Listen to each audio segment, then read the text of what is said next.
వచ్చినట్టు నిర్లక్ష్యంగా మనం ఉంటే మాత్రం మన జీవితంలో ఎప్పుడు కూడా దేవుడు జోక్యం చేసుకోడు. ఆయన మాట్లాడే పద్ధతులు చాలా ఉన్నాయి. దాంట్లో ప్రాముఖ్యమైనది ఏంటంటే వాక్యం ద్వారా మాట్లాడతాడు. ఓకే, కళ్ళ ద్వారా మాట్లాడతాడు, దర్శనం ద్వారా మాట్లాడతాడు, స్వరం ద్వారా మాట్లాడతాడు, కొన్నిసార్లు దైవ సేవకుల ద్వారా, విశ్వాసుల ద్వారా, మంచి ఆత్మీయుల ద్వారా కూడా కొన్నిసార్లు దేవుడు స్పష్టంగా మాట్లాడుతూ ఉంటాడు. అయితే ఎక్కువగా దేవుడు మాట్లాడే అవకాశాలు వాక్యం ద్వారానే, వింటున్నప్పుడు లేదా చదువుతున్నప్పుడు దేవుడు మాట్లాడతాడు. ఆ విషయాలు మనం గుర్తుంచుకోవాలి. Very good. మాసిదోనియా సంఘముల గురించి మనం నేర్చుకున్నాం. ఏంటి మాసిదోనియా సంఘములు అంటే, కృప అనే పదం అనేది మనము ఈ 4వ అధ్యాయం 33వ వచనం కింది భాగంలో దైవ కృప అందరి యందు అధికముగా ఉండెను అన్న మాటను బట్టి అధికంగా దేవుని కృప ఉందా ఆదిమ సంఘంలో, వారి కుటుంబాల్లో, వారి జీవితాల్లో ఉందా? ఉంది. ఆ కృప పొందుకున్నారు. కనుకనే పై వచనం నుంచి మనం చదువుకున్నట్టుగా 5 విషయాలు. అందరూ ఏక హృదయం ఏకాత్మ కలిగి ఉన్నారు. 2వది సమిష్టిగా ఉన్నారు. 3వది సాక్ష్యం ఇస్తున్నారు. 4వది త్యాగపూరితంగా ఇస్తున్నారు. 5వది పంచి పెడుతున్నారు. ఈ విషయాలు జరిగాయి. ఈ జరగడానికి ముందు దేవుని కృప వారు పొందుకున్నారు. ఓకే, ఆ కృప పొందిన వారిలో భాగంగానే మాసిదోనియా ప్రాంతంలో ఉన్న సంఘాల గురించి మనం ధ్యానించాం. వారు బహుశ్రమల వల్ల పరీక్షింపబడగా అధికంగా సంతోషించారంట. హల్లెలూయా. శ్రమలు వచ్చాయి కదా మాసిదోనియా సంఘాలకి, చాలా శ్రమలు వచ్చాయి. యేసు ప్రభువును నమ్ముకున్నందుకే లోకంలో శ్రమలు వచ్చాయి. ఆ శ్రమలలో, కష్టాల్లో, నిందల్లో, ఆ బాధల్లో ఆ మాసిదోనియా సంఘాలు ఎలా ఉన్నాయంటే సంతోషించారు. ఆమేన్. ఆ కృప లేకపోతే సంతోషించలేరండి. తిరిగి సనుగుతారు, దేవుణ్ణి దూషిస్తారు, దేవుని విడిచిపెట్టి వెళ్ళిపోతారు, అంతే. ఇప్పుడు నోవహు గురించి కూడా ఆ సందర్భాన్ని మీకు జ్ఞాపకం చేశాను. అమ్మ ముందుకు రండి, ముందుకు జరిగి మంచి కూర్చో. నోవహు గురించి జ్ఞాపకం చేసుకున్నాం కదా. ఆదికాండం 6వ అధ్యాయంలో 7వ అధ్యాయం 1వ వచనంలో నోవహు ఆ దినముల్లో ఆ తరం వారిలో దేవుని దృష్టి కృప పొందినవాడు. ఆమేన్. కృప పొందినవాడు. అందుకనే దేవుడు అన్నాడు నోవహుతో, ఇదిగో నీవు నా దృష్టిలో నిందరహితుడిగా ఉన్నావు, కాబట్టి ఈ లోకాన్ని నేను నీళ్లతో నాశనం చేయాలనుకుంటున్నాను. నీవు నీ ఇంటి వారి రక్షణ కొరకు ఓడను సిద్ధం చేయి, ఓడను కట్టుకున్నాను. అంటే కృప పొందితే ఉగ్రతలో కాపాడబడతారు అనేది నోవహు జీవితం మనం నేర్పిస్తుంది. కృప పొందిన వారే దేవుని దృష్టికి ఇష్టలుగా ఉంటారు, నిర్దోషులుగా ఉంటారు, కాపాడబడతారు. దేవుని కృప మన ఎడల ఉంటే ప్రతి దానిలోని దేవుడు తప్పిస్తూ ఉంటాడు, దేవుడు కాపాడుతూ ఉంటాడు, దేవుడు మనల్ని ఆశీర్వదిస్తూ ఉంటాడు. హల్లెలూయా. ఆ విషయాన్ని గుర్తుపెట్టుకోండి. ఈరోజు ఆ కృపను పొందిన సంఘముగా, లేకపోతే కుటుంబాలుగా, విశ్వాసులుగా మనం ఉండాలి. లేకపోతే నిలబడలేము. దేవుని కృప లేకపోతే మన జీవితంలో ఏ కార్యం కూడా జరగదు. నీవు అనుకుంటావు కానీ నీ సొంత శక్తి, దేవుని కృప లేదు, నీ సొంత జ్ఞానం, నీ సొంత బలం, నువ్వు ప్రయాసపడతావు కానీ దేవుని కృప పొందుకోకపోతే ప్రయాసం వల్ల ఉపయోగం ఉండదు. అందుకనే మనం ఏం చేయాలి? మోకరించి మరీ ఉపవాస దినాల్లో ఏం చేయాలి తెలుసా? మీరు దేవుని కృపను అడగండి. అయ్యా నీ కృప నాకు కావాలి, నా కుటుంబానికి కావాలి, నా పిల్లలకు కావాలి, నా భర్తకు కావాలి, నా భార్యకు కావాలి, నీ కృప కావాలి. నీ కృప ద్వారానే మాకు విడుదల, నీ కృప ద్వారానే మాకు స్వస్థత, నీ కృప ద్వారానే మాకు రక్షణ, నీ కృప ద్వారానే నా కుటుంబం రక్షించబడుతుంది. దేవా నీ కృప కావాలని మనం వేడుకోవాలి. మనం రక్షించబడింది కూడా దేవుని కృప ద్వారా. ఎఫెసీ 2:8 ఉంది, విశ్వాసం ద్వారా మీరు కృప చేతనే రక్షించబడ్డారు. ఇది మన క్రియల వలన కలిగినది కాదండి. ఒకవేళ క్రియల వలన కలిగినది రక్షణ అయితే, రక్షణ మన క్రియల వలన కలిగితే మనకంటే లోకంలో స్వనీతి పరులు లేరా? నిష్ఠగా భక్తి చేసేవాళ్ళు లేరా? ఎంతో మంది ఉన్నారు. మనమే కాదండి, మనకంటే ఎంతో నీతిగా క్రియలు లోకంలో చేసే వాళ్ళు ఉన్నారు. మరి వాళ్ళే రక్షించబడతారు. రక్షణ అనేది క్రియలను బట్టి కాదు. మన స్వనీతి క్రియలు దేవుని దృష్టికి మురికి గుడ్డలు లాంటివి అంటారు. అర్థమైందా? మన నీతి క్రియల వల్ల మనకు రక్షణ రాలే. మనం నరకం నుంచి తప్పించబడేది మనం మంచి వాళ్ళమని కాదు, కానీ దేవుడు మన కొరకు తన నీతిమంతుడైన నీతిమంతుడి రక్తం చిందించడం ద్వారా మనకు రక్షణ వస్తుంది. అయితే మనము పాపులమై ఉండగా క్రీస్తు యుక్తకాలమున మన కొరకు చనిపోయాడు. కాబట్టి ఆయన చనిపోవడం ద్వారా మనకు రక్షణ వస్తుంది. దేవుని కృప మన ఎడల చూపించాడు. ఎలాగంటే మనం పాపులమే, అర్హత లేని వారు. తండ్రి పరలోకమునకు నీకును విరోధంగా మేము పాపం చేసిన వారు. మరి రక్షణ మనకి ఎక్కడి? తండ్రి అని పిలిచి అర్హత మనకి ఎక్కడిది లేదు. కానీ దేవుడు మన ఎడల కృప చూపించాడట.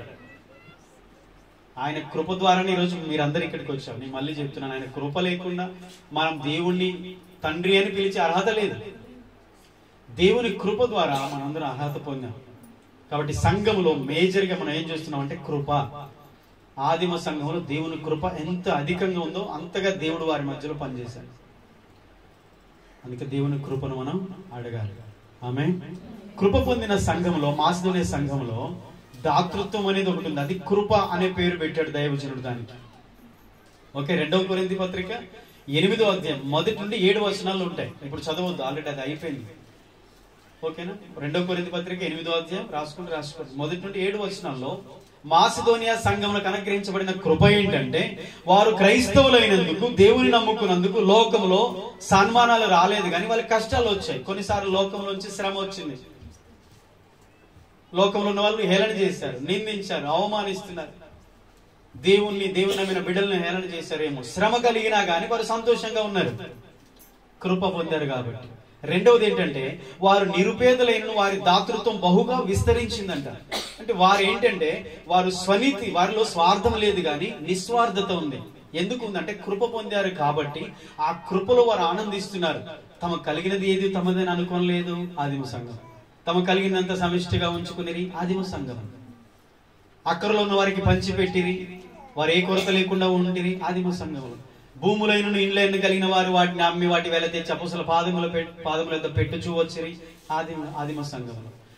విశ్వాసం ఉంచిన బిడ్డలందరూ సంఘంలో అందరూ ఎవ్వరిలో మనస్పర్ధలు, గొడవలు, కలహాలు లేకుండా అందరూ ఏక హృదయం, ఏకాత్మ కలిగి ఉండిరి ఆదిమ సంఘం, కృప పొందిన సంఘం. ఈరోజు అంత యోగ్యత ఈరోజున్న క్రిస్టియానిటీలో, క్రైస్తవులు చూస్తున్నామా? లేదండి. కృప లేదు ఈరోజు సంఘాల్లో. కాబట్టి ఈరోజు మనం ఆశించేది ఏంటంటే, దేవుని కృప మనకు కావాలి. ఒక కుటుంబంలో ఐక్యత రావాలన్న కృప ఉండాలి. ఆ కుటుంబం దేవుని కృప ఉండాలి. ఇంట్లో తినడానికి తిండి లేకపోయినా కుటుంబంలో ఉన్న నలుగురు సంతోషంగా, సమాధానంగా ఉండగలిగితే దేవుని కృప ఉన్నట్టే. మరి ఆ కృప లేకపోతే మనం ఏం చేయాలి? దేవుని కృపను అడగాలి. ఆమేన్. దేవుని కృపను మనం అడగాలి. ఈరోజు ఒక విషయాన్ని మీకు జ్ఞాపకం చేసి నేను ముగించాలనుకుంటున్నాను. అదే మనం అపొస్తల కార్యం 4వ అధ్యాయం 34వ వచనాన్ని ఒకసారి చదవండి. భూములైనను ఇళ్ళనైనను కలిగిన వారందరూ వాటిని అమ్మి వాటి వెల తెచ్చి అపొస్తలుల పాదముల యొద్ద పెట్టుచూ వచ్చింది. హల్లెలూయా. దీనికి నెక్స్ట్ వచనం చదివితే ఉందంటే, పంచి పెట్టిరి అని ఉంది. అపొస్తలుల పాదముల యొద్ద పెట్టిరి. ఆ తర్వాత వచనం ఏముందంటే, వారి అక్కర కొలది పంచి పెట్టడం వేరు, పాదముల యొద్ద పెట్టడం వేరు. ఓకేనా? డబ్బు ప్రస్తావన వస్తుంది ఇక్కడ. అక్కడ ఉంది కాబట్టి అది ఈరోజు మనం నేర్చుకున్న దాటి వెళ్ళిపోతాం. మళ్ళీ 2వ వారానికి అది ఉండదు. మళ్ళీ ఇంకో వచనం ధ్యానిస్తాం, కానీ సీక్వెన్స్ కి వెళ్తున్నాం కాబట్టి ఆ ప్రస్తావన వచ్చింది. జాగ్రత్తగా నుంచి ఈ మనం చదివిన 34వ వచనం అపొస్తలుల పాదముల యొద్ద పెట్టిరి అనేది ఒక కోణంలో ధ్యానించాం మనం అంతకు ముందు వారం. ఏంటది? డబ్బు ఉండే స్థానం ఎక్కడ, దేవుడు ఉండే స్థానం ఎక్కడ అనేది పాయింట్. డబ్బును సిరి అని అంటారు కదా. సిరి అనేది ఒక దేవత పేరు. ఓకే, పైసలు కింద పడితే ఎంతమంది కళ్ళకు అద్దుకుంటారు అంటారు, ఎంతమంది ఇట్టి అంటారు? అందరూ అంటారు కదా. అంటారా? మీరు క్రైస్తవులే కదా. బైబిల్లో ఆజ్ఞ ఏమో తెలుసా? నువ్వు దేనికి నమస్కరించకూడదని ఉంది. అంటే సాగిల పడకూడదు. నేను తప్ప వేరొక దేవుడు నీకు ఉండకూడదు. ఓకే, నువ్వు దేన్ని మొక్కుతున్నావో అది నీకు విగ్రహం అయిపోతుంది. డబ్బు అన్నిటికీ అక్కడికి వస్తుంది, ద్రవ్యం. ఓకే, అది అవసరం, అది నీడు, కానీ అది దేవుడు కాదు అనే కోణంలో మనం ధ్యానించాం. అపొస్తలులు లేకపోతే ఆదిమ సంఘం విశ్వాసులు డబ్బులు ఎక్కడ పెట్టారు? నేను చెప్తున్నా, బైబిల్ చెప్తున్నా. చదవండి, అక్కడ చదవండి. అపొస్తలుల పాదముల యొద్ద పెట్టుచూ వచ్చి ఎవరు? విశ్వాసులు. ఓకేనా? అపొస్తలులు ఎక్కడ పెట్టారు? అయ్యో డబ్బు కింద పెట్టొద్దు అని చెప్పేసి మా జేబులో పెట్టండి అన్నారా? డబ్బులు బీరువాలో పెట్టడం మంచిది, ఎందుకంటే అది విలువైంది కాబట్టి. విలువలేంది కాదు కదా, విలువైంది, మంచిది. పర్సులో పెట్టడం మంచిది, జేబులో పెట్టడం మంచిది, కానీ హృదయంలో పెట్టుకోవడం మంచిది కాదు. అది మనకు నేర్పిస్తున్న పాట. ఓకే, యేసు ప్రభువును వెంబడించిన శిష్యులు ఒకడైన యూదా ఇస్కరియోతు అపొస్తలుడుగా పిలువబడ్డాడు. అతనికి కూడా దేవుడు అధికారం ఇచ్చాడు దయ్యాలు వెళ్ళగొట్టడానికి, రోగులు స్వస్థపరచడానికి. కానీ అతడు మాత్రం హృదయంలోనికి దేవుణ్ణి మాత్రం చేర్చుకోలేదు. ఏం జరిగింది తెలుసా? లాస్ట్కి అమ్ముకున్నాడు. ఎంతకు అమ్ముకున్నాడు? 30 రూపీస్. ఆఫ్టర్ 30 రూపాయలకు అమ్ముకున్నాడు యేసయ్య. మరి అంతకుముందు ట్రెజరర్, ఈయన కోశాధికారి, ట్రెజరర్, డబ్బుల సంచి ఇతని దగ్గరే ఉంటుంది. కొన్ని వేల రూపాయలు అందులో వేయబడుతున్నప్పుడు దొంగిలించి వచ్చిన యోహాను సువార్త 12వ అధ్యాయం 5-6 వచనాలు, అతడు దొంగ అయి ఉండినందున ఈ మాట చెప్పాను గాని బీదల మీద ప్రేమ ఉండి కాదు. అక్కడ ఏం జరిగింది? 30 వెండి నాలుగు యేసయ్యని అమ్మేశారు. ఎప్పుడు? చివరి ఎండింగ్ డేస్ లో 30 వెండి, యేసు వయసు 30 సంవత్సరాలు, నీకు 30 వెండి నాణాలు ఇస్తాం అన్నారు వాళ్ళు. అన్నారు ఎవరు? శాస్త్రుల పరిచయాలు. 30 రూపాయలకి 30 ఎండి నాణాలు కూడా యేసు ప్రభువుని నమ్ముకున్నాడు. అంటే యేసును వెంబడిస్తున్న హృదయంలో యేసు లేడు. సాతాను ఎలా మిస్యూజ్ చేస్తాడంటే, దేవుణ్ణి మన హృదయంలో ప్రతిష్ఠించుకోకుండా ఫస్ట్ డబ్బుని లేదా లోకాన్ని హృదయంలో ప్రతిష్ఠించేటట్టు చేస్తాడు. ఆ తిష్ట అనేది దేవుడు ఉండాలి. తిష్ట వేసేది ఎవరు? హృదయంలో. ప్రతిష్ట, తిష్ట, తిష్ట వేయడం, ప్రతిష్ట అంటే దాన్ని ప్రార్థిసేస్తే తిష్ట. ఏది తిష్ట వేసి ఉంటుంది మనలో? దేవుణ్ణి అతను ప్రతిష్ఠించుకోవాలి. ఓకేనా? సాతాను తిష్ట వేస్తాడు, దేవుడు తిష్ట వేయడు. దేవుడు ప్రతిష్ఠించుకుంటే ఉంటాడు. ఎవరైతే దేవాన్ని నాకు కావాలి అని దేవుని ఇష్టపడతారో, ప్రతిష్ఠించుకుంటారో, దేవునికి ప్రత్యేకమైన సమయాన్ని ఇస్తుంటారో, ప్రత్యేకంగా దేవుని కొరకు వారు ఆలోచిస్తూ ఉంటారో, ప్రత్యేకమైన జీవితంలో దేవుడు ఉంటాడు. ప్రతిష్ఠించుకున్న వారి జీవితంలో దేవుడు ఉంటాడు, పరిశుద్ధాత్ముడు ఉంటాడు. ఒకవేళ లేకపోతే తిష్ట వేసే సాతాను కూడా మనలోకి వస్తుంది. ఇప్పుడు ఆదిమ సంఘము చేసిన ఆ పనిని చూస్తే నాకు ఆశ్చర్యం అనిపించింది. నిజంగా వీళ్ళు ఇంత గొప్ప భక్తి జీవితము దేని స్థానాన్ని దానికి ఇచ్చారండి. దేని స్థానాన్ని దానికి ఇచ్చారు. కాబట్టి మీ జీవితంలో దేవునికి మొదటి స్థానం ఇస్తారా? హల్లెలూయా.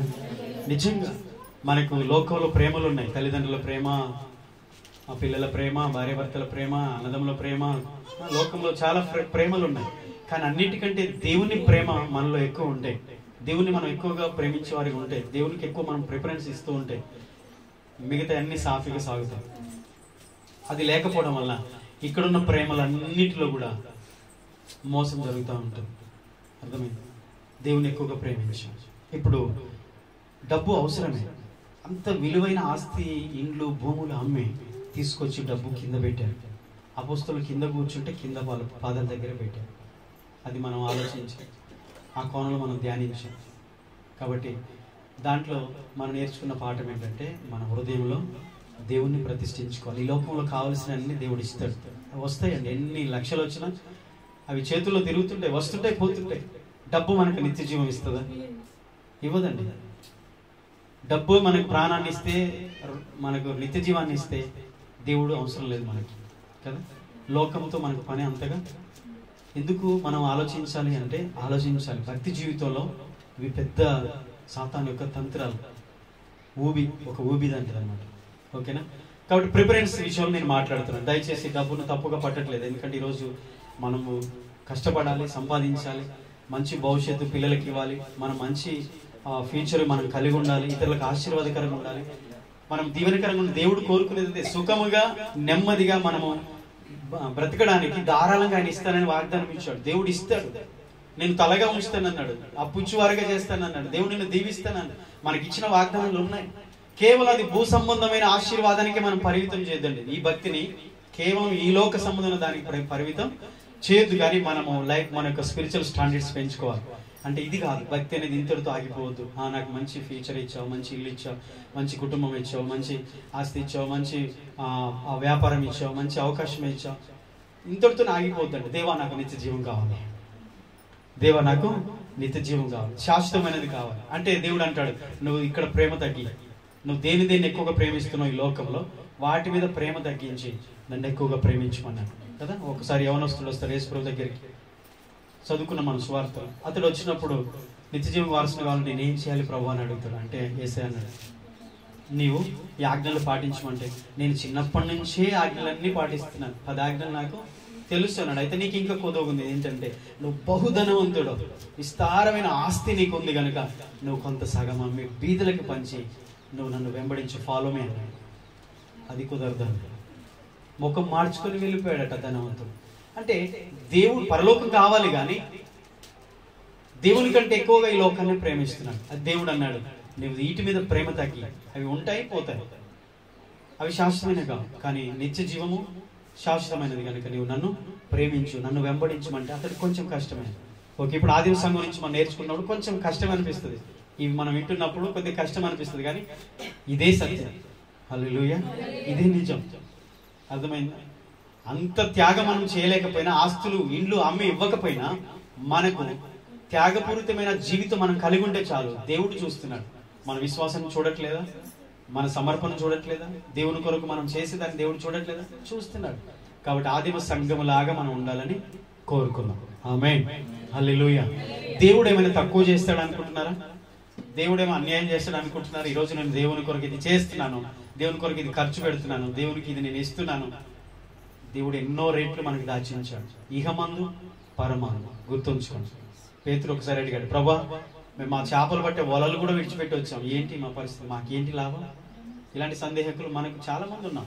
చాలాసార్లు నాకు కూడా అనిపించింది, దేవా ఏంది ఇంత కష్టాలు, నాకు ఎందుకు ఈ సేవ ఎందుకు చేయమంటున్నా?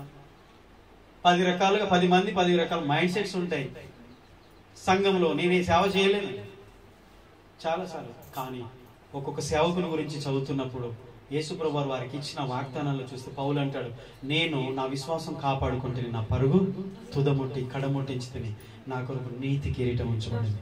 రేపు క్రీస్తు ఎదుట ఇక్కడ ఆయన కొరకు మనం జీవిస్తే మనకి లోకంలో అనుకున్నంత సన్మానాలు రాకపోవచ్చు, గౌరవాలు రాకపోవచ్చు, మర్యాదలు రాకపోవచ్చు, అనుకున్నంత మనకి ఏ లాభం కలగకపోవచ్చు. కానీ క్రీస్తు కొరకు శ్రమ పడినందుకు రేపు ఆయన న్యాయపీఠం ఎదుట గొప్ప బహుమానం నా కొరకు సిద్ధపరచబడింది.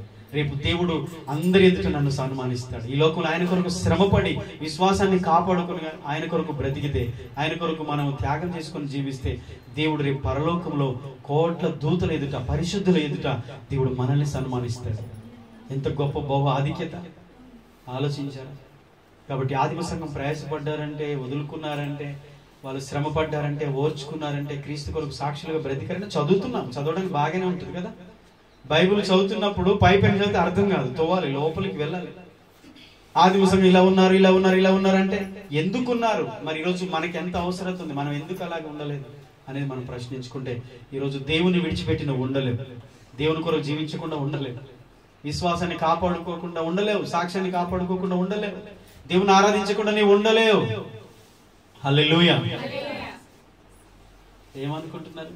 కేవలం లోక సంబంధంగా మాత్రమే దేవుడు అవసరం అనుకుంటే నీ విశ్వాసం వ్యర్థమే. అది లోకంలో ఉన్న వారి కంటే మనం ఇంకా దౌర్భాగ్యం అయిపోతాం. ఈ లోకం మట్టికే క్రీస్తునందు ఉన్న ఎడల మనకు లోకంలో ఉన్న వారి కంటే మనకు ప్రయోజనం ఏంటి, ఇంకా గొప్ప ఏంటి? కాదండి. క్రైస్తవుని గురి పరలోకం. తెలుసా? ఇక్కడ కళ్ళు మూస్తే ఎక్కడ కళ్ళు తెరుస్తాం? నరకమా పరలోకమా? ఎక్కడ కళ్ళు తెరుస్తాం? నిరీక్షణ ఉందా క్రైస్తవుడికి? ఈరోజు క్రిస్టియానిటీ ఎటుపోతుంది? పక్కతో పట్టించాడు సాతాను. ప్రపంచంలో క్రిస్టియానిటీ సమాజం, క్రైస్తవ సమాజం ఎటు వెళ్తుంది? ఎలాంటి బోధలు? ఈ వాక్యాన్ని సరిగ్గా సంఘానికి అందించకపోవడం, సంఘం సరిగ్గా విశ్వాసులు ఈ వాక్యాన్ని అర్థం చేసుకోకపోవడం వల్ల క్రీస్తు సరళత నుండి, పవిత్రత నుండి తొలగిపోయారు. అవ్వను సర్పం కుయుక్తితో ఎలాగ మోసపరిచాడో ఈ రోజు సాతాను కూడా సంఘాలను, విశ్వాసులను, సేవకులను కూడా పక్కదోవ పట్టి చేస్తున్నాడు. వాక్యం కాదు, వాక్యంతో పనిలేదు మీకు. క్రైస్తవులారా రండి, అద్భుతాలు జరుగుతాయి. ఏం కావాలి మీకు? అడగండి. ఒరే 2000 సంవత్సరాల క్రితం కాదు, సృష్టికి పూర్వము దేవుడు ఆదం అవ్వను చేయక మునుపే సాతాను ఎప్పుడో పడదోయబడ్డాడు.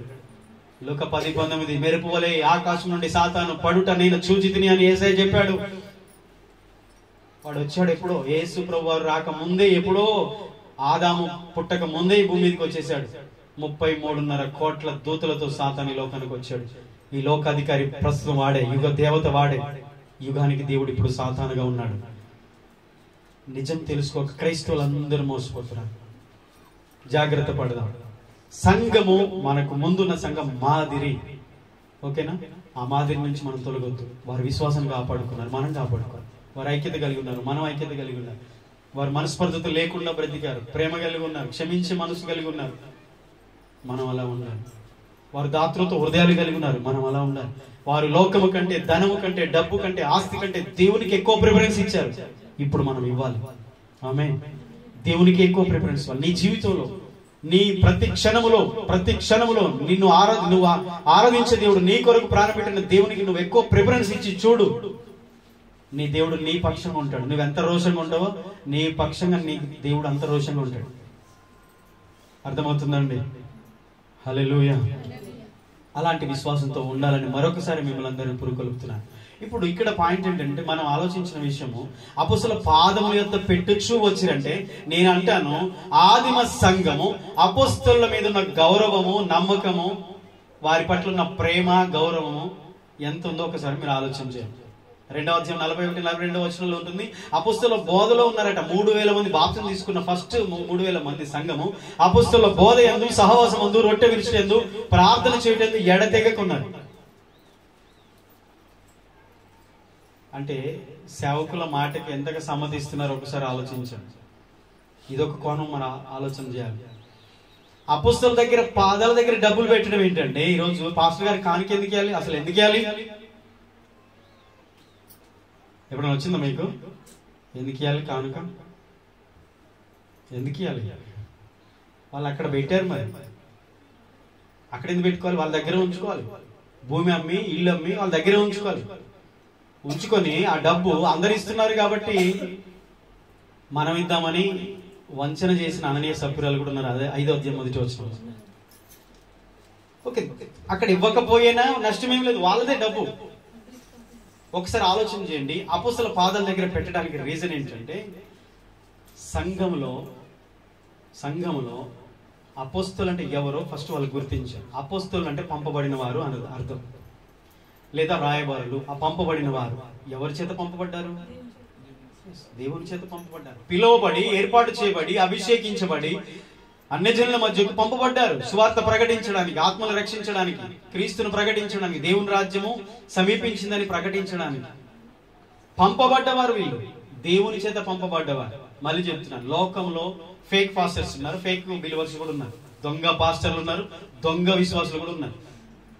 వారి వల్లనే మంచి వాళ్ళకు అవమానం వస్తుంది. దొంగ పాస్టర్ల వలన మంచి సేవకులకు అవమానం వస్తుంది. దొంగ విశ్వాసుల వలన మంచి విశ్వాసులకు కూడా ఆ చెడ్డ పేరు వస్తుంది. ఎందుకు ఆ మాట అంటున్నానంటే, ఈనాడు క్రిస్టియానిటీని చాలా మంది దూషిస్తున్నారు. ఎందుకో తెలుసా? ఒకప్పుడు ఉన్న మంచి లేకుండా పోయింది. ఇప్పుడు ఒకప్పుడు మిషనరీస్ వచ్చారు, హాస్పిటల్స్ కట్టించారు, సేవ చేశారు, కుష్ఠరోగుల మధ్య సేవ చేశారు, పేదల మధ్య సేవ చేశారు, హాస్టల్స్, ఆ స్కూల్స్ స్థాపించారు, ఎంతో ప్రేమను చూపించారు. వాళ్ళు నిజంగా కష్టపడ్డారు, ప్రయాసపడ్డారు, నిస్వార్థంగా, స్వార్థం లేకుండా దేవుని ప్రేమను ప్రకటించారు. అలాంటి సంఘం కూడా అలాగే వైరాగ్యంతో ఉన్నారు. విశ్వాసులు కూడా రోషం కలిగి ఉన్నారు. దేవుని నమ్ముకుంటే దేవుని బిడ్డలుగా బ్రతికారు వాళ్ళు, అంతే. కడ వరకు కూడా దేవుని విడిచిపెట్టలేదు, దేవుని కొరకు బ్రతికారు. మంచి మంచి విశ్వాసులు ఉన్నారు సంఘాలు. ఈ రోజు లేదు. కాబట్టి జనం ఏమంటున్నారంటే, పాస్టర్లు డబ్బుల కోసమే, అన్యులు కాదండి అనేది. ఇప్పుడు లాస్ట్ కు సంఘంలో విశ్వాసులు అంటున్నారు అన్నమాట. పాస్టర్ అంటే చెప్తాడు, ఆయనకు పైసలు కావాలి కానుకల కోసము అంటే చెప్తాడు అనుకుంటున్నారు. బైబుల్ చెప్పిందా, దేవుడు చెప్పిందా, పాస్టర్ చెప్తుందా? ఇప్పుడు అక్కడ విశ్వాసులు అపొస్తలుల దగ్గర పెట్టారని బైబిల్లో ఉందా?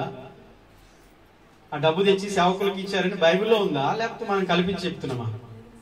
ఇది ఒకటే కదండి, 100 రిఫరెన్స్లు ఉన్నాయి. చాలా బాధ అనిపిస్తుంది. ఓకే, ఎందుకు అలా అంటున్నారు కొంతమంది అంటే, నిజం, వాస్తవం కూడా కొంత ఉంది. కానీ ఇక్కడున్న సంఘము చూడండి, వాళ్ళు సేవకుల మాట వినే సంఘం, సేవకుని మాటకు సంబంధించే సంఘం. ఈ సేవ ముందుకు వెళ్ళాలి, ఈ స్వార్థ ముందుకు వెళ్ళాలి, ఈ పరిచయం ముందుకు వెళ్ళాలి, ఈ దర్శనం ముందుకు కొనసాగాలి. ఇక్కడతో ఆగిపోవద్దు. ఏం చేయాలి? సంఘంలో ఏ కొరత ఉందో అది చూశారు, ఎక్కడ సేవకుల అవసరత ఏంటో చూశారు, విశ్వాసుల అవసరత చూశారు, పరిచయాల అవసరం చూశారు. సేవ అద్భుతంగా జరిగేది. హల్లెలూయా. ఆదిమ సంఘములాగా మన సంఘము మనం ఉందుముగాక.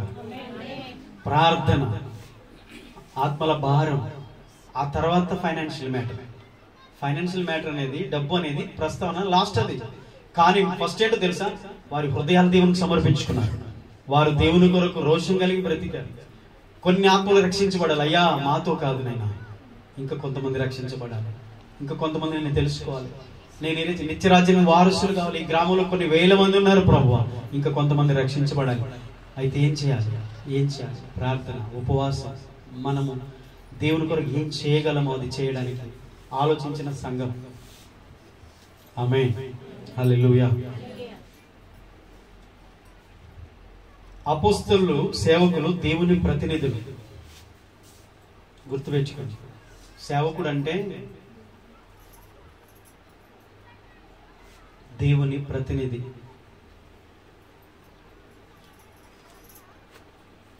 ఒకవేళ అది మనం గుర్తించిన రోజు దేవుడు అనుకుంటాడు మనం చాలా సోలోగా ఉన్నామని అనుకుంటాడు. చాలా మంది అంతే అనుకుంటారు కదా, దైవ సేవకులతో మనకు పని లేదు అనుకుంటారు. అది బిబ్లికల్ గా రాంగ్ అనమాట.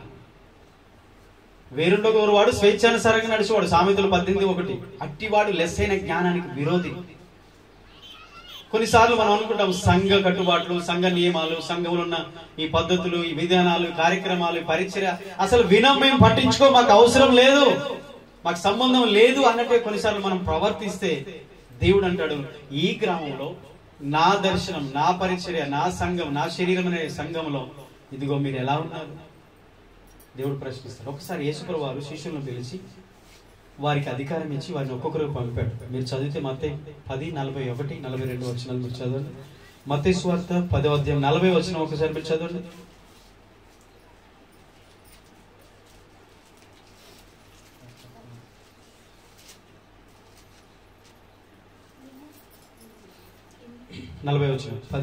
మత్తయి మిమ్మును చేర్చుకొనువాడు నన్ను చేర్చుకొనును, నన్ను చేర్చుకునేవాడు. చాలా ఈ శిష్యులను ప్రభువు పంపిస్తూ వారికి చెప్పాడనమాట. ఏమని చెప్పాడంటే, దైవ సేవకులకు చెప్పాడు, మీరు వెళ్తున్నారు కదా, అన్ని జనుల మధ్యకు వెళ్తున్నారు కదా, మీరు నా సేవకులని, నా శిష్యులని, మిమ్మల్ని ఎవరైతే చేర్చుకుంటారో మిమ్మల్ని చేర్చుకునేవాడు నన్ను చేర్చుకున్నట్టు. ఇప్పుడు చెప్పండి, పాస్టర్ గారికి కానికిస్తే ఎవరికి ఇచ్చినట్టు? గట్టిగా చెప్పాలి. పాస్టర్కి కానుకిస్తే, సేవకులకు కానుకిస్తే ఒక 100-50 కానుకిస్తాం అనుకోండి. కానుకిస్తే ఎవరికి ఇచ్చినట్టు? సేవకులు చేర్చుకుంటే ఎవరు చేర్చుకున్నట్టు? నేను చెప్పానా? దేవుడే చెప్పాడా? నేను చెప్తున్నాను. మీరు చదివిన వాక్యం అదే ఉందా లేదా? పాస్టర్ రాగానే వచ్చింది ఇక ఈయన వస్తే చాలు, ఏదో ఇయ్యాలి, ఇప్పుడు కానుక ఇవ్వాలి, ఏం చేయాలనో ఏం పెట్టాలనో ఇక వచ్చి నవ్వుకోండి బాగా. బైబిల్ ఏం చెప్తుంది, దేవుడు ఏం చెప్పాడు? పోనీ కానికిస్తే, పాస్టర్కి కానికిస్తే మనకేమైనా వస్తుందా? అయ్యో నేను చెప్పేది వాక్యమే, అలా చూస్తున్నారు నాకెళ్ళి. ఆదిమ సంఘము అపుస్తల కాళ్ళ దగ్గర పెట్టారు డబ్బు తెచ్చి. ఎందుకు పెట్టారో తర్వాత తెలుసుకోవచ్చు, ముందు వారాలు నేర్చుకుందాం లేండి. వారికి తెలుసు, దేవుని విలువ తెలిసిన వానికి దైవ సేవకుని విలువ తెలుసు. దేవుని విలువ తెలిస్తే దైవ సేవకుని విలువ తెలుస్తుంది. లోకంలో అలవాటు అయిపోయింది కదా, పనికి వల్ల పాస్టర్లను బట్టి, పనికి వల్ల విశ్వాసాలను బట్టి దేవుని పిలుపు పొందిన సేవకులను కూడా అలాగే చూసేశారు. మీరు మంచోళ్ళు, మీకు వందనాలు. ఇక్కడ మీ గురించి చెప్తలే కానీ సమాజం అలాగే అయిపోయింది. ఇక్కడ అలాంటి ఇబ్బంది లేదు. దేవుని కృపను బట్టి దేవుని ప్రేమ మీలో ఉంది. కానీ చాలా ప్రాంతాల్లో సేవకుల్ని చిన్న చూపు చూస్తున్నారు.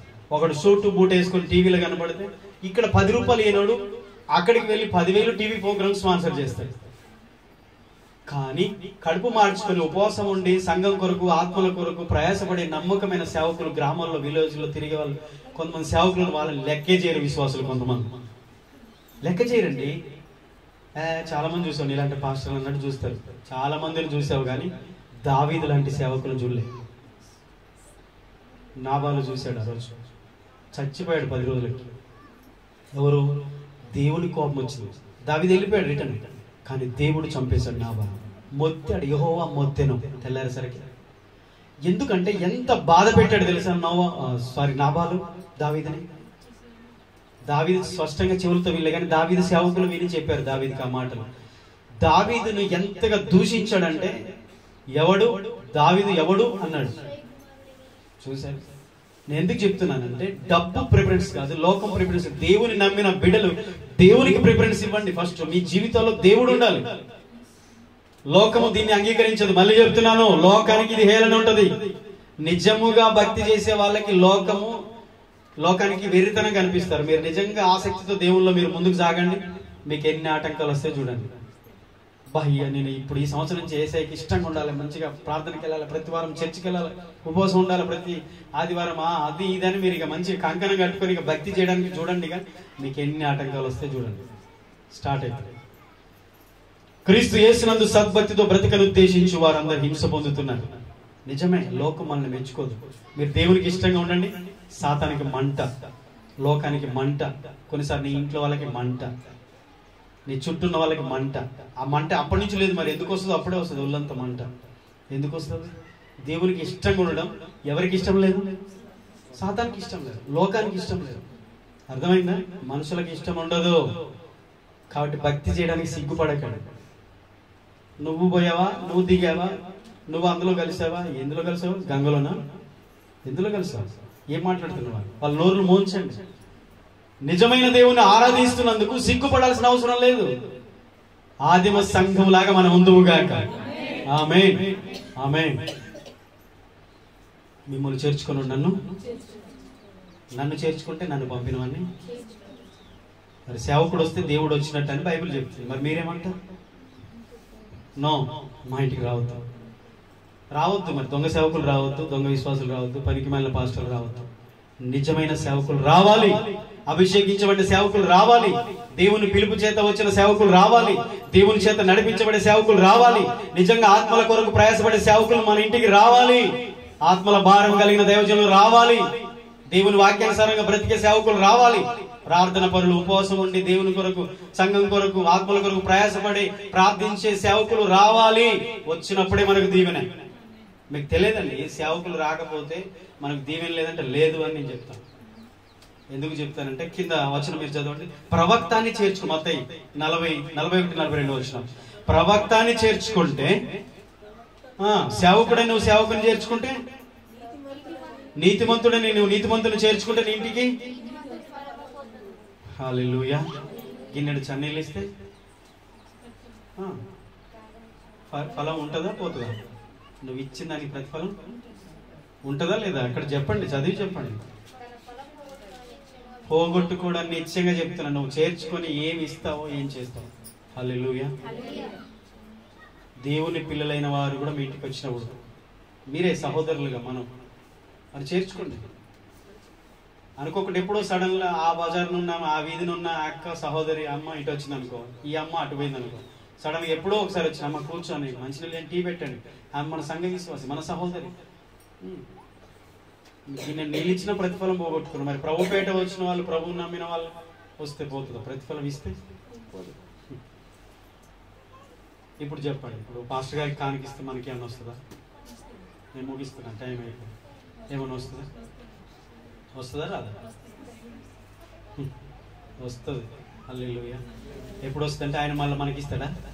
ఇవ్వడు. మనం 100 ఇస్తే మళ్ళీ 100 ఇవ్వకపోవచ్చు, కానీ నువ్వు ఇచ్చిన 100 ఏ లెక్కలోకి పోయినాయి? దేవుని లెక్కలో పోయినాయి అండి. సేవకుడు వస్తే దేవుడు వచ్చినట్టు. మిమ్మల్ని చేర్చుకున్నవాడు నన్ను చేర్చుకున్నాడు. మరి మీకు సేవకులకు పెడితే ఎవరికి పెట్టినట్టు? సేవకులకి ఇస్తే ఎవరికి ఇచ్చినట్టు? సేవకులను చేర్చుకుంటే ఎవరు చేర్చుకున్నట్టు? సేవకులు గౌరవిస్తే ఎవరిని గౌరవించినట్టు? సేవకులు విలువిస్తే ఎవరికి విలువ ఇచ్చినట్టు? సేవకుల కుటుంబాన్ని ప్రేమిస్తే ఎవరిని ప్రేమించినట్టు? అందుకనే దేవుడు స్పష్టంగా చెప్పాడు ఈ విషయాలని. ముందు అధ్యాయాలు ఉంటాయి కాబట్టి మనం ఆలోచించుదాం. ఈరోజు అపోస్తలుల దగ్గర ఆదిమ సంఘము వాళ్ళు తెలివి తక్కువ వాళ్ళే డబ్బులు తెచ్చి అక్కడ పెట్టారా?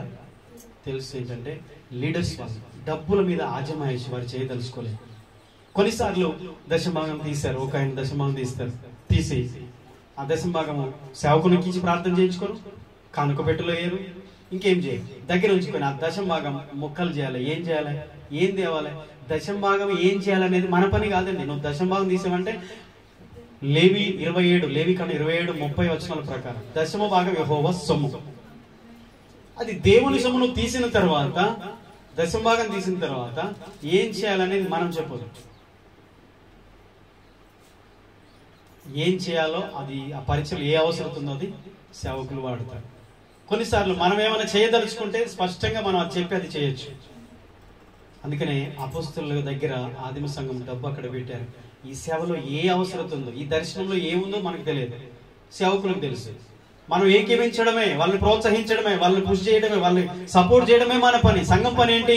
సేవకుడా ఈ సంవత్సరం ఏం చేయాలనుకుంటున్నావు? పరిచయలో దైవజనుడా చెప్పండి, ప్రార్థన చేస్తాం, మా చేతనైంది మేము చేస్తాం, సేవ ముందుకు జరిగించండి, పరిచర్య జరగాలి. ఈ సంవత్సరం ఏం చేయాలనుకుంటున్నారు? దైవజనుడు ఏం చేయాలనుకుంటున్నారు? చేయండి. అది వాళ్ళు చేసిన పని. హల్లెలూయా.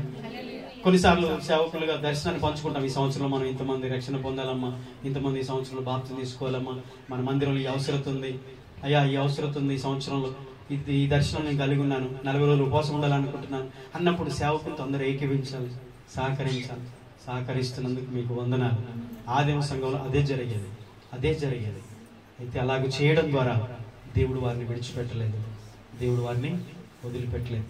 అది ఈరోజు ఆ ఫలాన్ని మనం అనుభవిస్తున్నాం. వాళ్ళు చేసిందని ఈరోజు మనం కూడా అనుభవిస్తున్నాం. ఓకే, చివరి ఒక మాట చెప్పి నేను ముగిస్తాను.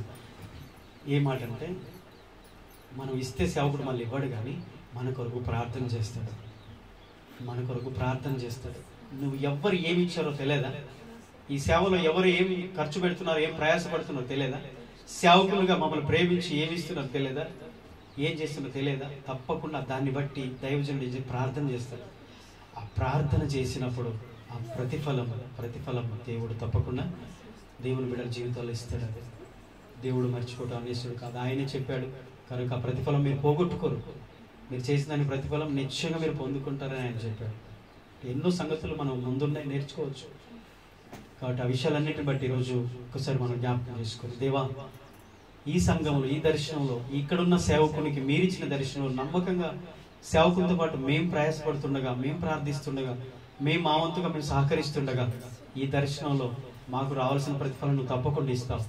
ఇంకా ముందుకి ఈ సేవ అభివృద్ధి పొందాలి, అనేకులు రక్షించబడాలి అని మనం భారంతో, ఆశతో ఉంటే దేవుడు ఏ కుటుంబాన్ని విడిచిపెట్టడమ్మా, ఎవరిని మర్చిపోడు.